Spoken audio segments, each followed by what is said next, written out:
I absolutely love the Raspberry Pi, but it's been a bit of a struggle over the past few years with the supply chain issues.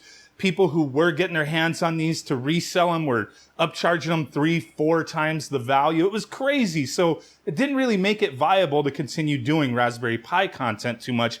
But I really wanted to jump back into it because that's where my channel started. And I still love the Raspberry Pi. I think it's a viable option for retro gaming and tons of other projects. It's a really fun thing to mess around with. And I've been like very antsy to jump back into it. And we're starting to see those supply chain issues kind of ease up. The prices are falling back down. I just looked before I started recording, and I'm seeing some companies, legit companies, selling them for retail. Third-party sellers who are selling them for crazy amounts are dropping them back down. So I think now's the time. Like, hey, let's start checking stuff out again and getting into some projects. But over my years of covering the Raspberry Pi, I've never had a company send me one of these laptops, but I've always been interested in them.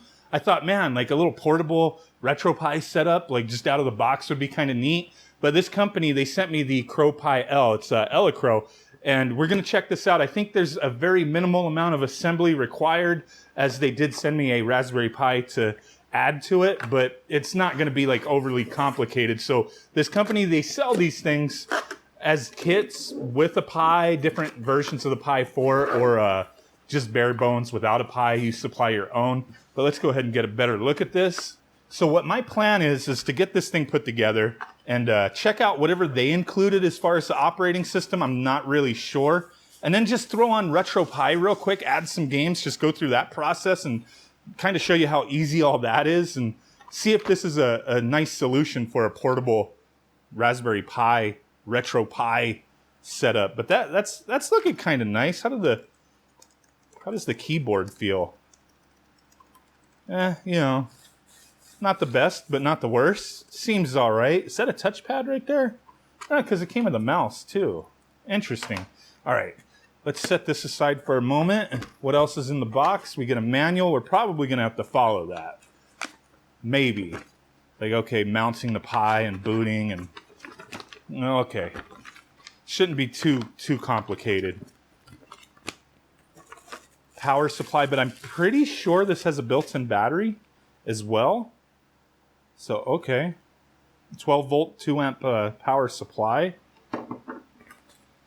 You get some standoffs to mount the Pi in the system. And then some GPIO add-on stuff, a fan. Probably just stuff to interface with everything. I don't know exactly what this is. Okay, like a micro SD card add-on. Oh, wow, okay. Like dual boot type of thing. Like swap it from A to B. That's nice. Oh, cool. So we could have like whatever they included on there, like whatever operating system, and then like on this side have like RetroPie or Batocera or something, and just bam, switch back and forth. That's pretty cool. That's pretty cool. All right, nothing else in this box, so I'm gonna get this put together real quick. Then we're gonna test it out. Okay, so I did this part off camera, but I'm gonna take it back out to show you how easy this was. So you just connect the little micro SD card swapper reader thing in, plug this in, and then this part goes into this USB up here, and then you just slide it in, right? So those screws, the little standoffs and the screws, these have like knurling or whatever it's called on the side, so you could just do it by hand, which is what I did. And that's just to, you know, get it to sit on these magnets down there. And then you just slide it in. So that's simple. Like, you're not really putting much together here. Like, you're not screwing anything together too much. Just kind of get it in there. And all this kind of sits in there. So it seems to be fairly stable, you know, stabilized in there. And then you take this little fan hat thing, line it up to the pins over there and the pins on the actual Pi. Push that down. I got to pick this up to make sure I'm actually on there. You'll be able to feel the pins go across. So if you're off center, you'll notice that there's no pins in there. So that's all in there. Seems to be stable, but I am going to take a little controller I have here just to see if I plug in a USB into here, is it going to push the Pi? Okay, so like I'm trying to plug it in wrong. Like, you know, sometimes you do that. Not like going crazy force, but hey, that's good to see. Like, hey, if I try to plug it in wrong to the point where I realize, oh, I'm plugging it in wrong, a little bit of pressure, am I going to pop it out? No, doesn't seem to be. Putting it in right. It's not moving the Pi. Okay, that's good. Everything looks aligned. So let me go ahead and get this back on here. It's like reinforced by magnets as well.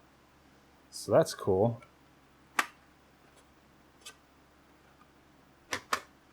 Okay, actually, it's just that's how it's held on, by magnets. There's no clips on there. Okay, didn't realize that. But yeah, that's how it's held on, by magnets. Easy access. So let's go ahead and plug this in and power it on and see what to do. Okay, so I got this thing booted up, ready to go. But out of my excitement, I think to just get into this thing, I did skip some stuff, you know, specifications, right? So we have an 11.6-inch, 1366 by 768 resolution IPS screen.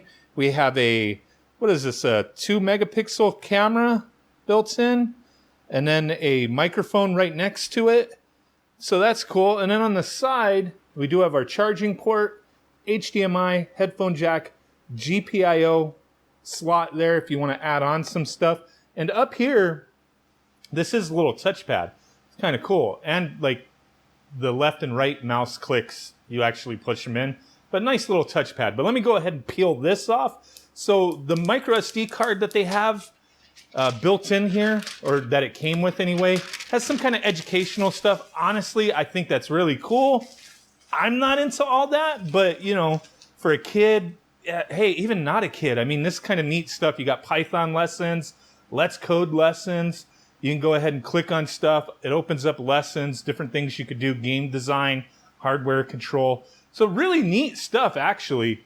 Like, really interesting. The one thing I did notice is I went into YouTube a second ago. Let me get over there. But the frickin' speakers are, you know, little crappy speakers, but they're in the back, so it's a little difficult to hear. Let me go to YouTube, for example. Okay, so I loaded up one of my videos on YouTube through the browser that was on the operating system here, and you know, I got it the top resolution it'll play at. Doesn't look great, but you know, that's what we get. The speakers kind of muffled sounding. They are in the back over here. It's doable, workable if you're just using this for educational purposes, you know. But let's go ahead and get a Retro Pi build set up. I'm gonna, like, if you blink, you may miss it. We're just gonna do it fast, step by step, getting it going, and see how everything works through a system like this. I think that might be kind of cool. So let's do it. Okay, so we're gonna blast through this real fast, make this a gaming console. So you're gonna go to the RetroPie website, download RetroPie, unzip that ish. Use WinDisk Imager, a similar program, to write that image to your micro SD card. Once that's done, install it into this Pi laptop, power it on. Now RetroPie is going to do a file system resize, and then it's going to reboot, so give it a moment. Once it boots all the way up, you're going to configure your controls. You could use the built-in keyboard or another controller, whatever you want. And then you're going to go and set your wireless region to wherever you are. I'm in the US, so I set it to the US. And then I set my Wi-Fi credentials, put in my password for whatever Wi-Fi I'm using. Then an optional step, you may need it, you may not, is to go to show IP, write down your IP address for the Raspberry Pi. And then you also do want to go to Raspi config. Doesn't matter when you get all this done, just get it done. Go to Raspi config, enable SSH, and then reboot your system. And then from there, we're going back to our desktop PC. We're going to use a program here today called WinSCP. So once you open that up, host name is going to be RetroPie. That doesn't work. Put in the IP address that you wrote down. The username is going to be Pi, all lowercase, password, Raspberry, all lowercase. And then once that's all opened up, the right side is going to be the Pi. Click RetroPie, then click ROMs. Choose the system that you're adding games to. And then on the left side, which is your PC, you're going to go to wherever your ROMs are for that system and transfer them over. Once that's done, we're going to reboot. So let's go ahead and do that real quick. Reboot. Let's see, restart system. So I should have, a few games on here. Let's see what to do. I did sync up my Neo Geo 8-bit controller. And there we go. The systems that we loaded up should show up. There we go. Neo Geo. I did transfer over some artwork here, but the other systems do not have any artwork. We could fix that by going to Scraper, Scrape Now, select the systems. We're going to turn off Neo Geo. There we go. We'll just let this run through. It's going to download the artwork and the metadata for each game. May take a moment. Chill, kick back. So now that that's done, let's take a look at what happened. So here we go. You know, just scraping the artwork, kind of beautified some stuff there. There's other ways of going about this, but this is just the quick, simple way. But let's go ahead and load up a game real quick. Got this portable gaming system here now. So you see I still have the power supply plugged in, but there is that built-in battery, so completely portable. Look at that. Hell yeah, that's what I'm talking about. Let's load up Samurai Showdown 2. So there we go. One of my favorites right here. But this is pretty sweet. This is the first time I've loaded a game up on here. It's pretty cool, even though the speakers do kind of suck, I'll be honest with you. But okay. Got like a portable Neo Geo right here. Way better than the Neo Geo Mini, I think.